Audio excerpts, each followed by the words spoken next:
Jangan lupa like, komen, dan subscribe channel YouTube TVRI Bengkulu dan nyalakan lonceng notifikasinya. Balik lagi di Opini Obrolan Pagi ini. Pemirsa, masih dengan tema yang sama nih, yaitu seni rupa di era digital bersama dengan Bapak Riswanto. Oke Bapak, kita lanjutkan lagi obrolan kita ya Pak ya. Oke. Nah, tadi kan sempat disinggung tuh di segmen sebelumnya kalau lukisan bisa berjamur kalau di musim penghujan seperti itu Pak.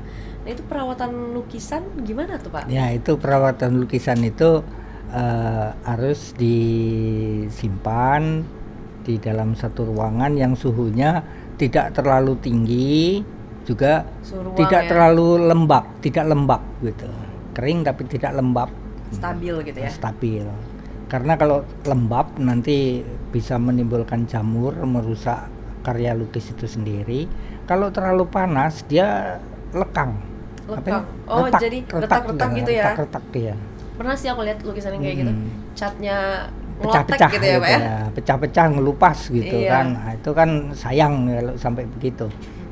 Nah kan sekarang tuh udah di era kemajuan digital Pak, teknologi udah semakin canggih, orang juga udah banyak yang melukis di memanfaatkan teknologi tersebut. Itu Bapak juga belajar juga nggak memanfaatkan teknologi untuk melukis? Ya sedikit banyak kita harus ngikuti ya. Iya, ngikuti perkembangan. Kan, jadi yang lain saya biasanya pakai kanvas, pakai kuas, pakai cat gitu kan. Nah, sekarang zamannya pakai tab, saya punya HP, katanya ya udah coba-coba juga bikin pakai HP walaupun nggak jadi gitu kan. HP kan. Kok bisa nggak jadi? Karena apa? Kadang-kadang yang tua-tua ini masalah teknologi gaptek gitu kan.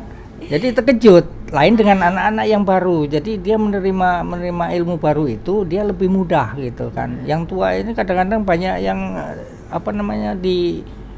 di otaknya itu banyak yang nyumbat gitu kan.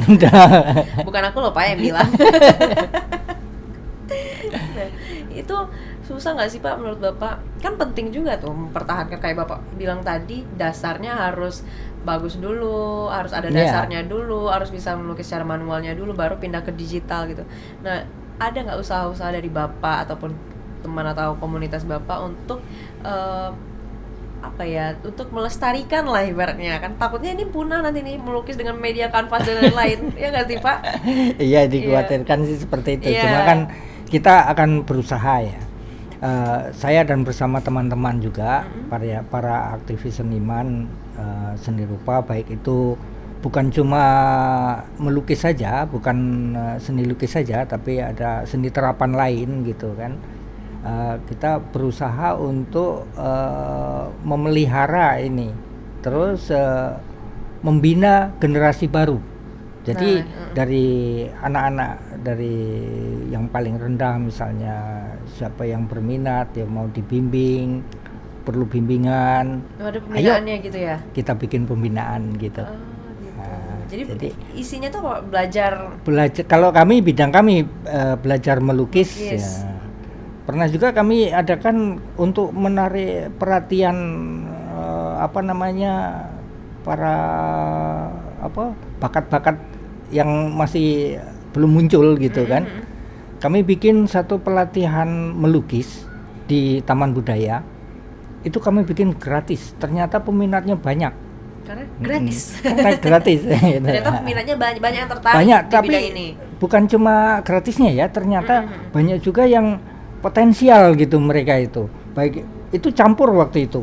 Jadi ada yang karena yang kita berikan tuh materi umum gitu kan, materi dasar yang umum. Jadi campur tuh. Ada SD, ada SMP, ada yang SLTA, bahkan ada mahasiswanya. Ternyata mereka juga bisa belajar bersama tuh.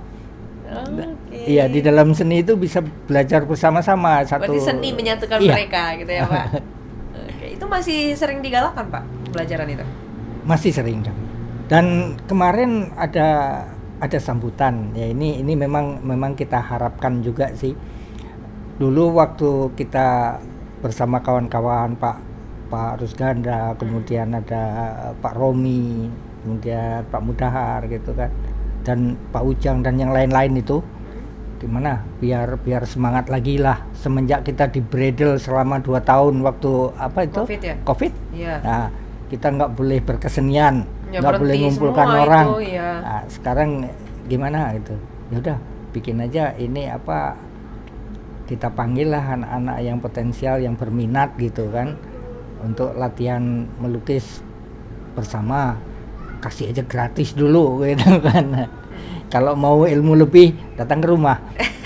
Beda lagi urusannya. Nah, beda lagi karena di rumah masing-masing juga punya sanggar, punya sanggar Oke. bisa Bapak juga melatih. punya berarti? Kita insya Allah terima juga. Gitu. Kawan-kawan lain juga semua kalau ada yang mau belajar ke rumah boleh. Kalau mau belajar sama-sama, ayo kita punya lahan di Taman Budaya gitu kan, itu tempat untuk berkumpulnya kita gitu. Ya banyak seniman-seniman yang berkumpul di sana ya Pak Untuk ya. berlatih. Terakhir kemarin kita aksi melukis bersama, ya semuanya dari yang siapa yang berminat kita melukis bersama. Pokoknya dari berbagai Senimannya kalangan. senior ada melukis Iya. itu, kemudian yang junior, yang SD, SMP, yang kelas ada yang masih SD juga mau ikut. Om, mau ikut Pak De? Oh boleh, silakan kita melukis sama-sama. Kalau nggak ngerti kan bisa minta petunjuk sama seniornya gitu. Oh boleh gitu ya, boleh. Ayo, malah ada yang diantari sama orang tuanya. Itu dari apa? Dari kertas di kertas gitu ya? Ada yang di kertas, ada yang bawa kanvas sendiri dari udah ada yang rumah bawa gitu. kanvas. Ternyata ini penting juga dukungan orang tua bagi mereka. Pasti dukungan orang tua tuh sangat ini ya, berpengaruh. Itu berpengaruh sama bakat-bakat anak ini, anak yang sudah mempunyai bakat dan kepengen untuk mendapatkan ilmu. Karena nggak ada sekolah, di situ ada ilmu. Kalau orang tua yang sangat mendukung anaknya, berani tuh ngantarkan ke tempat mau berlatih, ayo gitu kan. Ke Gitu. tahap lebih lanjut gitu ya. Lanjut gitu. Itu Bapak sekarang muridnya udah ada berapa Pak? Udah banyak? Sebenarnya kami kan untuk sementara ini kan kita untuk bergabung, ayo kita belajar bersama-sama gitu saja. Gitu. Jadi belum ada murid yang tetap gitu ya Pak ya? Murid tetap belum ada, cuma karena untuk belajar tetap juga kadang-kadang dibikin jadwal gitu. Saya masih sekolah ada jadwal ini, besok aduh Sulit nggak ya, bisa Pak ya? gitu. Itu kalau ngelukis Bapak memang setiap hari pasti ngelukis atau kayak ada di waktu, karena hobi tadi kan ya? Ada di waktu-waktu tertentu kayak memang harus ngelukis gitu Pak? Karena kesibukan yang lain ya kadang-kadang kosong juga, kita nggak melukis. Tapi melukis ini sebagai suatu bentuk melepas penat nggak Pak? Iya, bukan sekedar melepas penatnya badan gitu kan. Pikiran kadang ya? pikiran gitu, wah kusut. Ada yang bilang kusut itu urusan ini urusan banyak. Udah melukis dulu, rame-rame, riang-riang melukis. Ternyata sudah gitu fresh, segar gitu kan. Jadi fresh Kelihatan gitu deh? fresh gitu. Jadi ada situasi baru. Apalagi kalau kita mengadakan melukis itu bersama-sama dengan teman-teman gitu. Kan ada saling diskusi. Kemudian ada yang mengeluh, ada yang memberi saran, ada yang bercanda gitu kan. Di situ keriangan itu akan membuat segar gitu. Jadi kayak apa ya, semacam hiburan ya Pak ya? Hiburan ya. Berarti bukan cuma di seni rupa ini bukan cuma sekedar menikmati hasilnya aja, tapi juga prosesnya. Prosesnya ya, prosesnya itu juga sangat menarik dan itu ya itu kadang yang dibutuhkan itu ketika proses terus hasilnya bagus, senang, puas, tidak ternilai dengan angka-angka begitu. Nah itu dia tadi kan, tidak ternilai jadinya lukisannya. Susah dinilai dengan angka-angka sekian 1, 2, 3 enggak pokoknya kalau puas lah gitu, enak benar gitu kan. Besok lagi ya gitu paling. Ya. Dibayarnya dengan waktu. Iya. Itu Bapak biasanya kalau menyelesaikan lukisan di kanvas gitu tuh biasanya berapa lama Pak?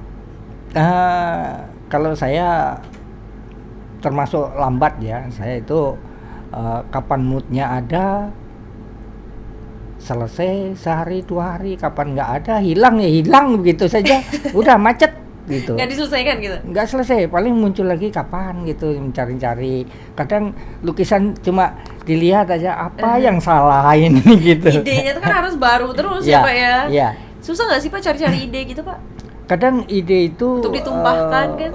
Ide itu kalau sudah jadi ide itu, kadang yang membuat macet itu suasananya itu, Suasana maksudnya apa? suasana hati. Oh, Terus oke. gimana, kok mau lanjut kok macet nih, kadang bingung sendiri gitu, apa yang salah gitu kan, mau melukis kok nggak bisa nih gitu. Lukisan kadang nggak mandek gitu, seminggu 2 minggu, kadang sebulan. Iya. Bapak biasanya kalau ngelukis itu lukisan yang kayak gimana? Pemandangan kah atau orang gitu? Bisa pemandangan, saya juga suka juga. Seringnya apa, Pak? Kemudian, benda-benda lah, Oh, benar-benar. benda-benda, kadang simbolik juga. Kayak cangkir mungkin gitu-gitu. Cangkir ada di rumah saya udah lama, itu juga saya melukis apa namanya, Apa itu, Pak? batu giling untuk bikin sambal, Oh, cobek. cobekan. Oh, itu maknanya apa? Kan biasanya kalau melukis kan pasti ada maknanya tuh. Iya, Dari para pelukisnya itu maknanya apa, Pak? Cinta istri aja, Pak. cobekan Mm-mm. seperti ini yang masih ada di rumah. Oh, cantik. Kayak foto ya, Pak ya? Jadinya ya? Ya, itu Apa yang realis ya gitu bukan? seperti itu lah. Saya nggak tahu kalau mau aliran apa itu yang memberikan nama atau istilah itu bukan kita sendiri tapi orang Iya. lain gitu. Bagus Melihat sih, karyanya. Di rumah udah jadi kayak galeri juga, Pak ya? Udah banyak Ya lukisannya? kecil-kecilan lah ada Iya. gitu kan. Hiasan dinding Ah, gitu ah. ya. Untuk menghias dinding. Yang ini nggak begitu kelihatan sedikit kaligrafi. Oh iya. Ini mungkin nanti Kaligrafi. pemirsa bisa lihat nanti ya. Kaligrafi. Ini kemarin saya kirim ke Pak Firda itu. Oh, oke. Terus Macam-macam ya, Pak ya, udah ya. apa namanya, Mm-mm. batu giling Ya. itu kan Makna, cuma sendiri di situ. Batu giling itu bukan sekedar batu untuk giling bumbu, tapi itu filosofinya, ada filosofi hidup, bahwa hidup ini kalau mau enak itu harus ada kerjasama antara dua, Oh, benar. batu giling anaknya perempuan, laki-laki.